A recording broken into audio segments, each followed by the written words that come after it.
This is Mission Impossible with Nils and Jon Butler.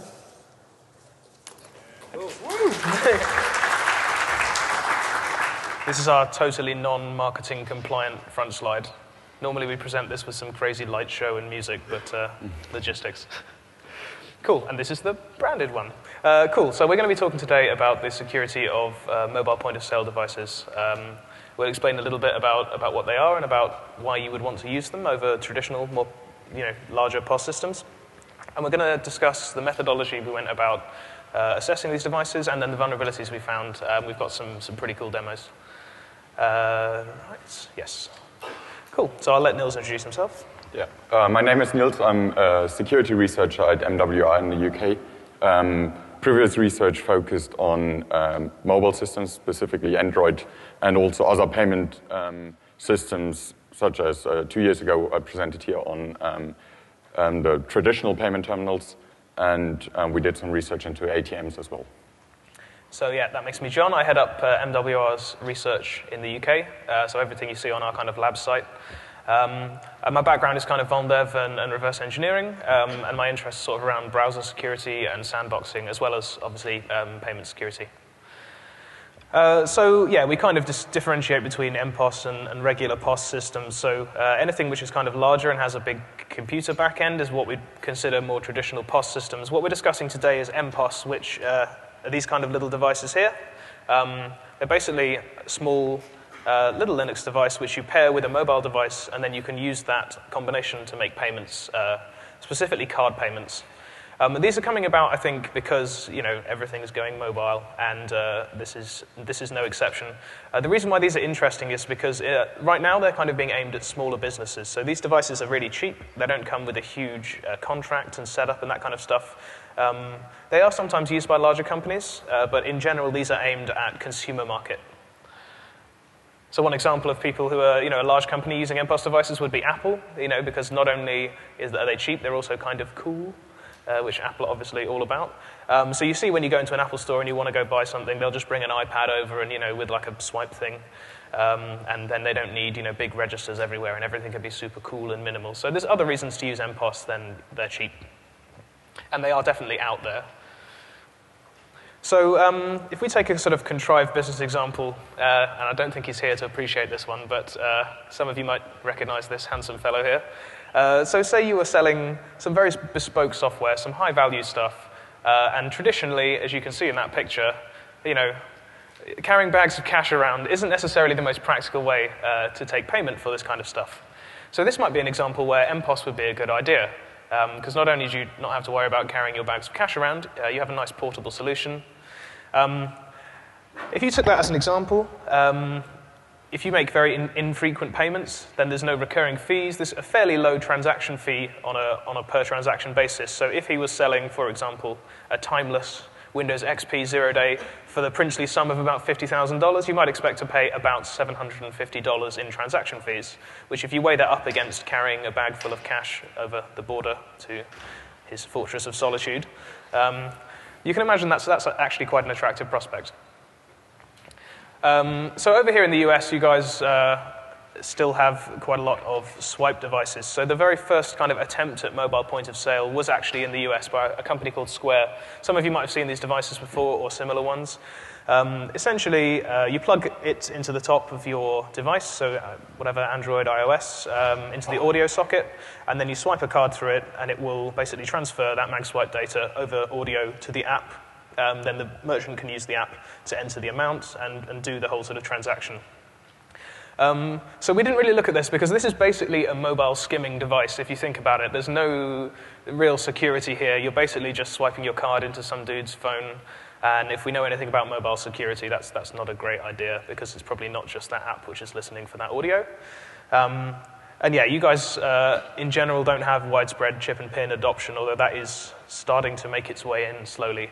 This model has obvious flaws, and from our point of view, we didn't really spend any time looking at it because, first of all, in the UK, we have widespread chip and pin adoption, and also we think that this, in general, is not a great way to make payments. And yeah, so actually, quite recently, Square announced their sort of chip or almost chip and pin entry to the market. So it has the option to swipe. It also has the option to use a chip if you have a chip card. However, this isn't chip and pin. This is chip and sign. So it's almost getting to the point where it's a decent payment, but you still end up identifying the customer based on a signature, which is potentially forgeable. It's certainly a lot easier than if you were to have a PIN number to identify a customer against. So they are slowly making their way in here, and I imagine that in a couple of years, you guys will probably all use chip and PIN. So meanwhile, in the first world, and you'll see where this is actually the first time we've given this presentation in the US. I really hope we make it out alive. We have really, really widespread chip and pin adoption. I think we've got some stats on that in a couple of slides. Like literally everywhere else is using chip and pin to some extent. And chip and pin as a sort of payment works really well. It works even better when you consider mPOS with a standalone terminal, because the user has to not only sign something, they have to enter a PIN number. And if you consider, something like Square using chip and PIN, you'd have to pass the entire mobile device over. Then the customer would basically be holding your phone unlocked. And not all customers are cool. So having a standalone terminal like this, where there's absolutely minimal attack surface and anything that could go wrong, basically, short of it running out of battery and you have to charge it again, this is a pretty good example of where this model works well. So obviously we went about looking at what you could buy right now, because you can buy these things from the vendors themselves or from the Apple Store. Or from just about anywhere. You don't need any kind of special contract. So we did look at basically everything that was available. We basically just went on a spree and bought as many of these as we could. We found there were a lot of different providers. However, one thing that jumped out of us pretty quickly is that about 75% of what was available were all using the same underlying platform, even when the outsides didn't necessarily look the same. So we were quite surprised by this, and obviously this makes it quite interesting to look into, because anything that we do find affects basically all of the market. And this includes the market leader, for example, and a few others. Okay, so we're going to run through some popular brands. You're going to notice, obviously, that we have done a stand-up job of redacting some of these. Well, actually, all of these. And the reason for this is guys who take payments don't like things being broken with their payment system. And we're much better at dealing with shellcode than lawyers, to be honest. So we just figured, okay, whatever. So we have a few brands here which we're not going to talk about, but we'll just scroll through quickly. So you'll notice that a lot of these do look quite similar, with some notable exceptions. But you can kind of see there's a fairly common. And yes, and these, yes. So, right, okay, so this, we're really good at lawyers. So yeah, basically, after looking at all of these, they all boil down to essentially the same base device, which is the Mura shuttle. And if you go onto their website, you can see this is basically what it looks like. This is kind of their new flashy, we're super cool like Apple, and we've got different colors. But essentially, at the end of the day, these terminals all look roughly the same, and with a few exceptions. That kind of got us onto the idea that perhaps these are all the same device. So of course we had a look at the spec sheet, and essentially it's just a little Linux device. So it's got an ARM CPU. The interesting thing as well is it's got generic hardware. So when you look at the components in here, they're very, very similar to what you might find in, for example, some cheap MP3 players. So this is not what we would consider specialist hardware. It has some nice specialist features. For example, tamper-proof you wouldn't find on an MP3 player. The things that are mandated by things like PCI and PTS. But essentially, there's nothing too crazy going on here. It's Linux in a box with a battery and a card slot. So the first thing we did, obviously, to assess these is we wanted to look at how we interact with the thing. We kind of ruled out from the start taking them apart, because to be honest with you, that's not really where our specialty lies, and it turns out we didn't have to take these things apart to get to the innards of them. So we had a look at the interfaces. So the first obvious one is that they take card payments. Now, this is actually something which is overlooked quite a lot. Cards that go into a point-of-sale device seem to be trusted by people who manufacture these terminals. That's definitely not the case. Like, we can do whatever we want on the end of that card. It might not make sense to the terminal, but you certainly shouldn't assume that everything that ever goes in one of these came fresh from a bank and no one would ever put like any other kind of card in there, for example. And we'll talk about that later, about how we went about assessing this interface. They also have MagSwipe, so it's a requirement to fall back to MagSwipe if the pin fails. They have Bluetooth, so this is the typical way that these terminals connect to a mobile device. And they also have a micro USB port on the side here, which is used mostly for charging the device. And so obviously the first thing we did when we got the device is to charge them. The docs all say, hey, you should just charge with this, it's fine. However, like immediately when we plugged it in, it's all like, yeah, if you want to store some files on me, that's cool. So we were like, that's really handy. Yeah. Why wouldn't you want that? However, it wasn't going to be that easy, right? Like, just like, let's see what's on here. It's like pins.txt or something. So yeah, there's somewhere between it giving up all the goods straight away, but there was definitely something that was worth looking into here. So we thought we would take a look at the underlying file system, just some quick, real basic forensic stuff. And on one of the devices, we found that the files that were used to initialize the device from the manufacturer had been deleted, but not, the flash storage hadn't been wiped. So essentially, we just DD'd it out into a file and ran binwalk on it, and it was basically one just big tar file. Taking that apart, that's kind of a partial directory listing of the kind of stuff we found in there. So things of interest would be, they've got some SSL libraries, though I'm not entirely sure when they use them.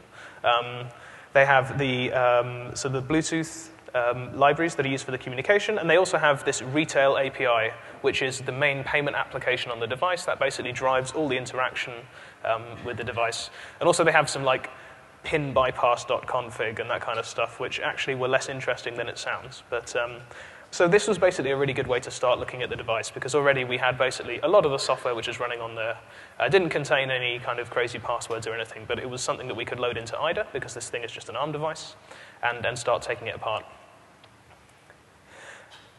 So the first thing we looked at is how you would do software updates on these. Now, that's one really positive thing about mPOS, and that's a reason why they have this mass storage capabilities. You can update these devices as an end user by dropping a firmware image on there in a special format, rebooting the device, and it has some routines to check. Are you a firmware image? Awesome. And then you can update it, which is something that's really missing from a lot of more traditional POS systems, which leaves them to fall behind a bit. The first thing we checked, obviously, is like, okay, can we just put our own code on there, and is it going to be that easy? But yeah, so they signed their images, and as far as we can tell, this all looks pretty solid from a crypto perspective. So we didn't just get to drop, games on there and have fun.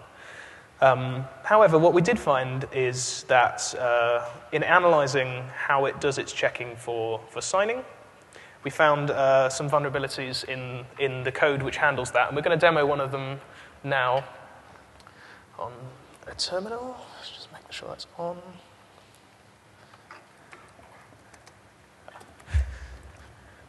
So I should explain how this works. Basically, what we're going to do is we're going to plug the terminal in to our computer and run this script. The script's going to copy a few files across, which are going to trigger the vulnerability. But the vulnerability itself actually only gets triggered when you unplug, because the device is listening for an event, which is, oh, have you just unplugged to USB? And then it runs a routine to check for, do I have some firmware to update? So I'm going to plug this in. So this script is now copying the files over, which will trigger the vulnerability. You see that the device is mounted in the virtual machine. Script is copied over there, and by unplugging the device, the vulnerability will be triggered. If we now plug the device back in,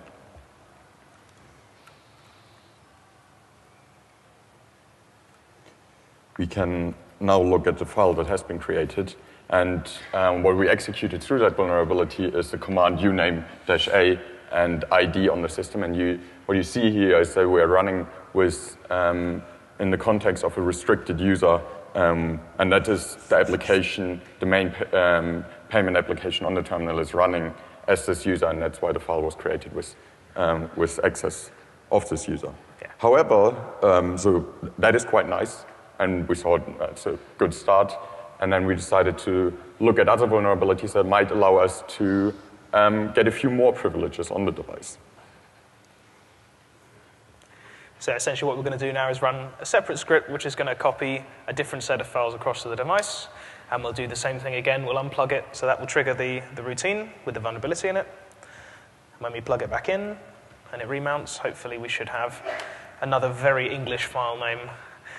And now we have code execution as the root user on this little embedded Linux device, which then allowed us to have a proper look at everything that is running on the device. Yeah. So this is kind of cool, right? But like as a vector, you can't really go running through the streets saying, oh, it's broken. You know, anyone who walks into a shop, tries to make a payment, and then has like a USB thing up their sleeve, and then plugs it in, and then unplugs it and plugs it in again, can get like one command executed, and that's it.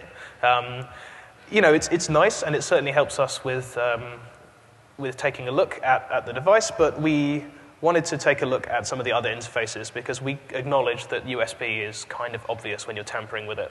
But it was very helpful for us in our future research. We could do things like put a copy of GDB server on there, you know, really start doing some runtime analysis and take a look at it. So the next thing we took a look at was the Bluetooth interface. And actually, the use of Bluetooth there is pretty smart.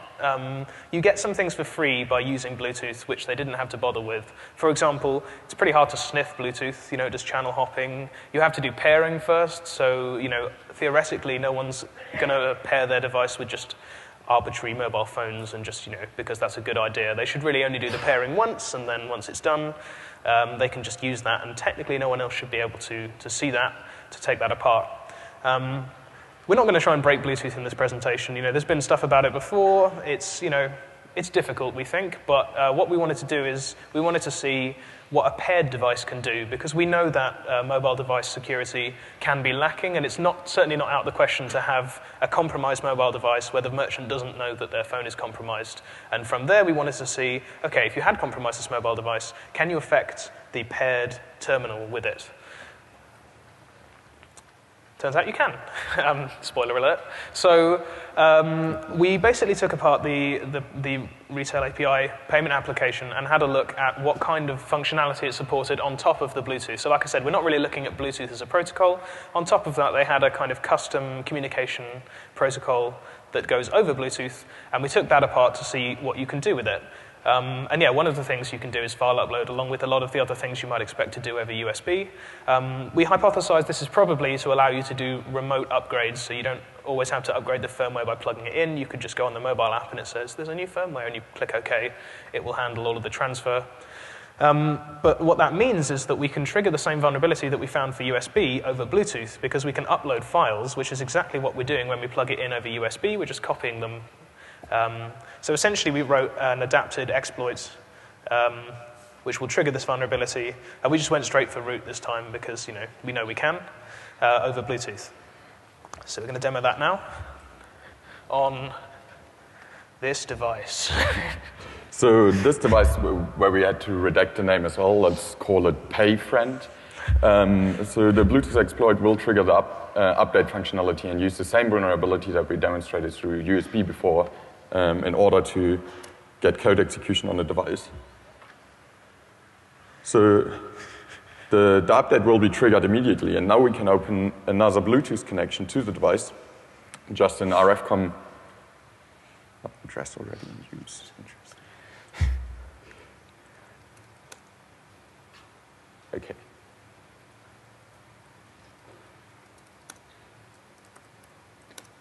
And through this Bluetooth connection, so that is the modem plug and play in Linux, which is screwing with the terminal a little bit. But come on. So what you now can see is that we have arbitrary code execution as the root user on the device, and we can now have a proper look at the device. We can upload our own ARM-compiled GDB server to do debugging of the main payment application to look at any other vulnerabilities in more details that we might find. And also, so what is interesting about this vulnerability, if an attacker has access to a mobile device, let's say an insecure Android device, which is compromised already, they can use the Bluetooth connection then to compromise the mobile payment systems as well. And so if you look at it from a merchant's point of view, let me just cover this for a sec, all you see is it's just got a nice blue light on it, a friendly blue light, which is exactly what you would see if you were using it when it's paired to a device. So there's nothing crazy here. We're not not triggering any kind of suspicious activity. This just looks exactly as it is when it's communicating over Bluetooth with a mobile device, which is, in essence, what we're doing here. Okay, so now we have code execution as a root user on the device with an interactive shell. We can do some GDB debugging on there as well, which is all pretty straightforward on an embedded Linux system. So we now decided to look at other attack surfaces that might exist. And the most interesting one for us is obviously EMV, because an exploit in the EMV library on that device would allow us to just use a malicious card, theoretically, to compromise the payment terminal and then take control over the payment terminal. So EMV is the de facto standard for card payments, so for chip and pin card payments, but also for chip and signature payments. And the EMV standard requires the vendors of these devices to get certified for their devices. But these certifications mostly focus on interoperability between the different cards and all the cards that are out there and the terminals that get certified. Interestingly, the standard doesn't really have any requirements regarding security of these EMV kernels. And that demonstrates how a lot of people just accept the smart cards to be part of the trusted system for chip and pin payments. So we applied the same EMV testing methodology which we have used against 2 years ago, for example, against payment terminals, but we have used similar methodology against ATMs as well. So we have a programmable smart card, and then we initiate a part of an EMV transaction. At any point in the EMV transaction, we just deliver malformed data. Basically fuzzing the EMV implementation. However, it's very slow fuzzing of the EMV implementation because you have to go to the state where it accepts the payment, and then you insert the next test case into the device, and then you see whether it crashes or not, and then you go back and reprogram the card with the next test case, and so on. So it takes a while, but it is quite useful when looking at EMV implementations. EMV is quite an interesting protocol. When you look at it, it is far more complex than many people think it is. There was a presentation on Chip and Pin by Ross Anderson this morning, and you will have seen in there that, it is a very complex protocol. Most of the information stored on the card consists of text, so the information is stored in text. There's a list of all of the noun text on emvlab.org, which is also a very good reference for the EMV protocol. And these texts are stored in the TLV format. So it first tells you what kind of information is stored, then it has a length and a value. So the length of the value is stored in there.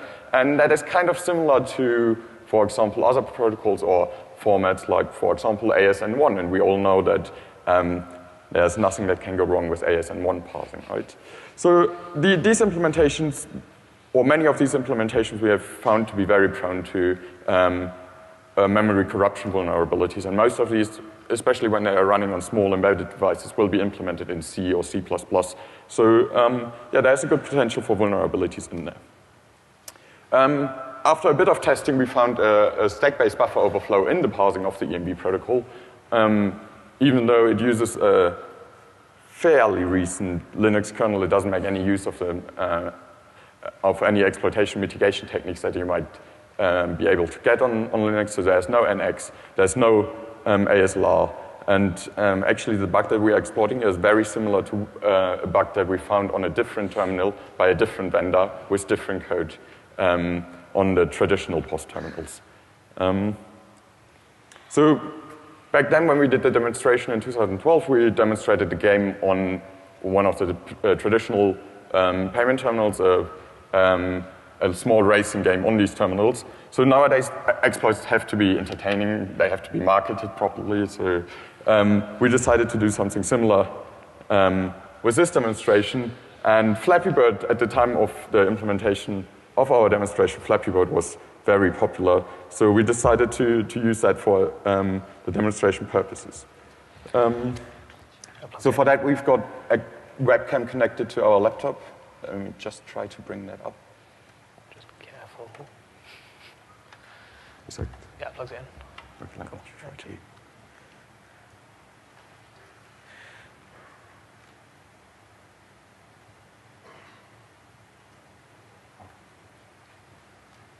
Okay, I think the VM has taken a USB device. Son of a...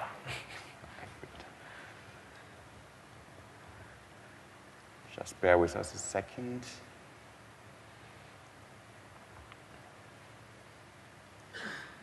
Right. Hi, Black Hat. So we've got our programmable smart card over here, just a white card. It's a basic card.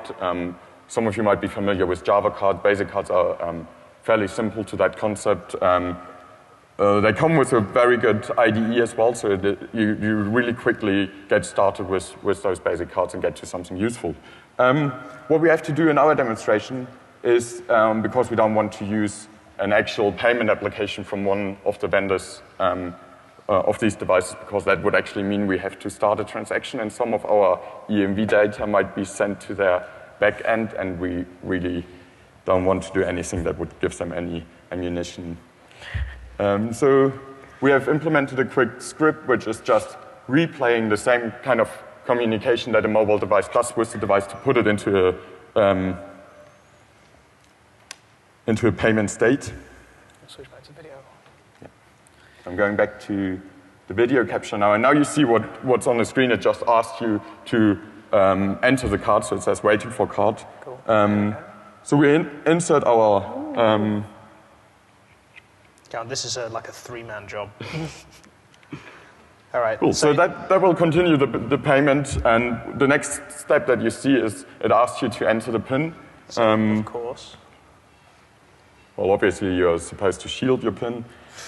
It's not important. So by pressing the green button, we accept that, and now we have triggered, at this stage, we have triggered our vulnerability. But because our second stage is a bit more complex, it takes a while to start. And what you see now on the screen, can we? Come on. All right, who's playing? You're going to get more than 0. So it's a bit hard to read. It says Chippy Pin by MWR Labs, which is our version of Flappy Bird. This is by far the most nerve-wracking bit of the presentation. Come on, come on. Let's get one. Oh! All right, okay, come on. Well, you have to get at least one.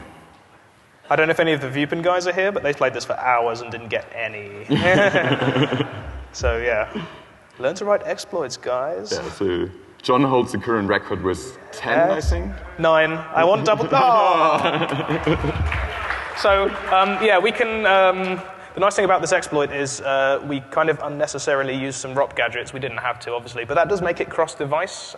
So we have a bunch of devices with us, and if we finish redacting them all really poorly, we might have a little bit of a tournament later. So if anyone's interested in having a little game, please do. Current high score is 9 if you get double digits. Feel free to tweet about it. If you don't, it never happened, as far as I'm concerned. I have my evidence. Okay.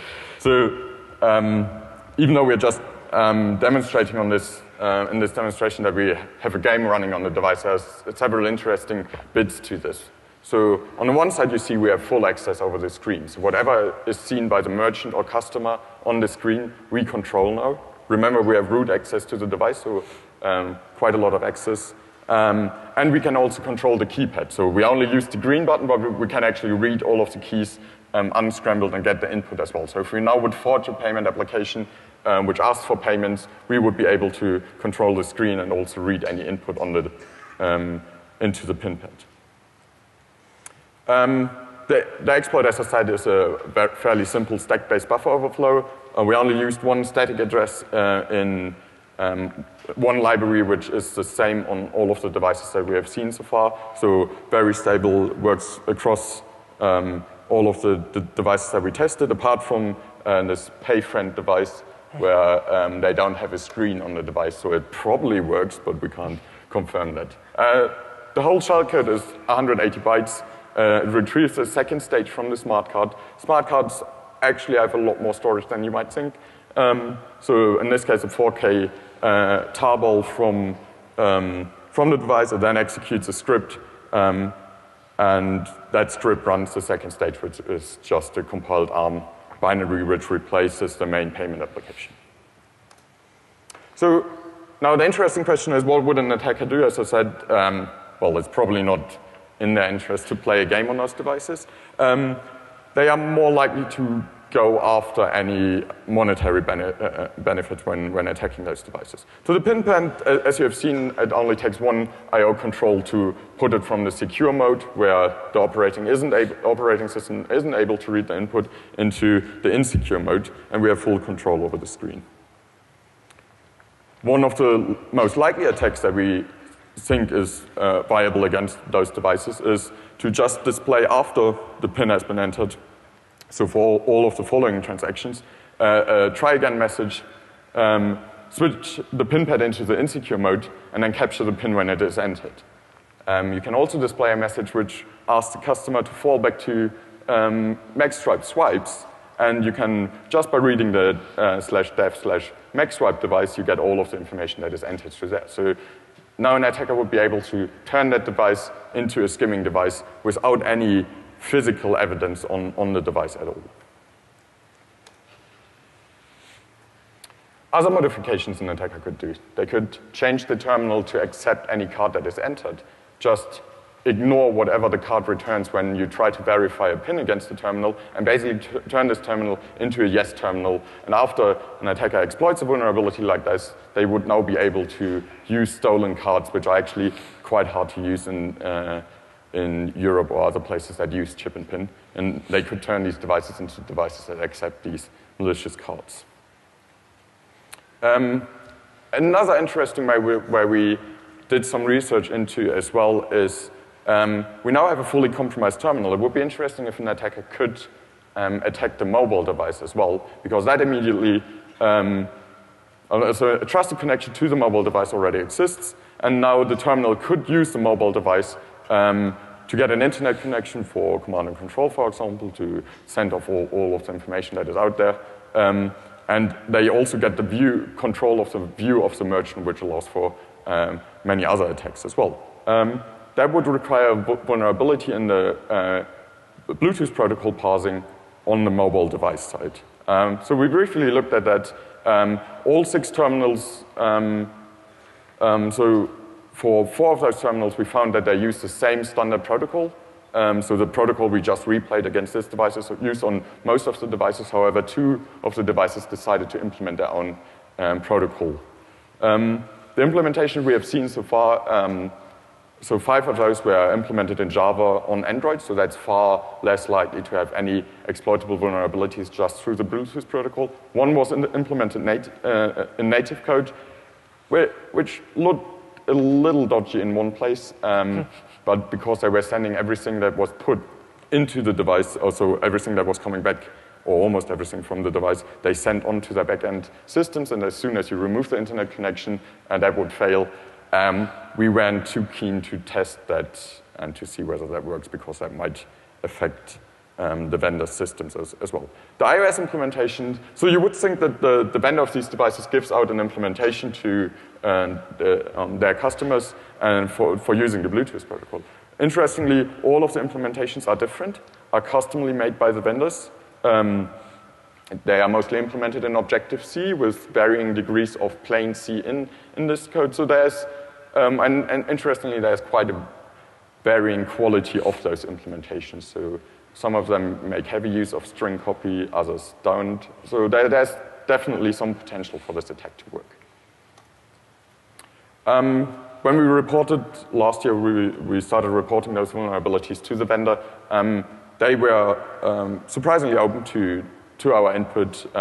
They worked with us on a full code review as well, so usually we wouldn't mention clients here, but they allowed us to do that in this case. So yeah, they hardened the software against many of the attacks that we found. So as we have seen, a lot of the vulnerabilities that we have found in this case were vulnerabilities which we usually wouldn't expect on the desktop or server market anymore, hopefully. So they had some catching up to do. They released new versions which address all of these issues to their third-party vendors in April this year. However, we don't know how many of the third-party vendors have applied those patches to their own systems and actually have pushed out patches to the vendors. Also one reason why we couldn't include the full details of the vulnerabilities in this presentation. So they are, unfortunately, still vulnerable devices out there which are not getting patched just now. So the conclusion from this talk is the approach of using a separate terminal for the PIN entry is very promising. We think it's the only way to do secure payments. It's a bit unfortunate that on some of these systems the implementation is not as good as the concept behind it.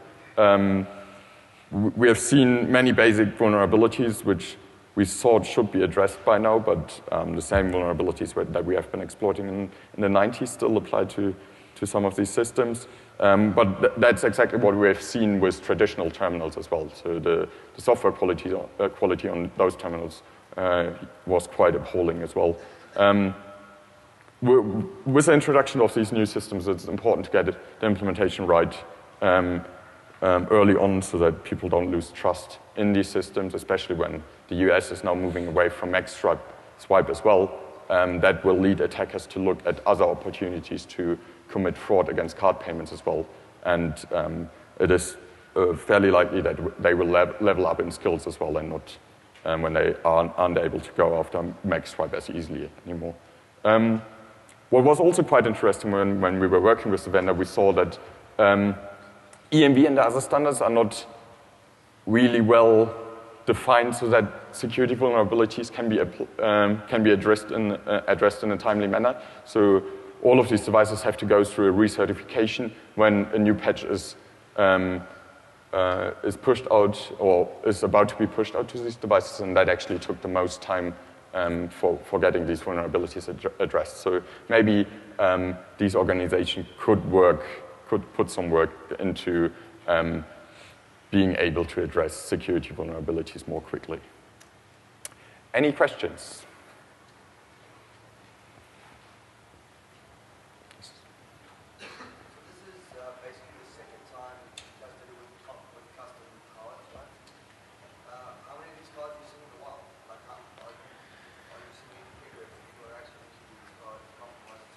Okay, so the question is, this is the second time we demonstrate smart card vulnerabilities in payment terminals, and the question is, how many of these cards have we seen in the wild, or basically do we have any evidence for this happening in the wild?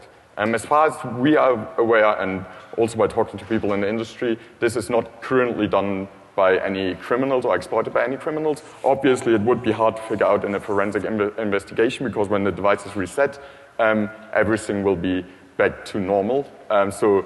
But to our knowledge, it's not currently being exploited in the wild. Any other questions? Cool. Thanks very much. Thank you.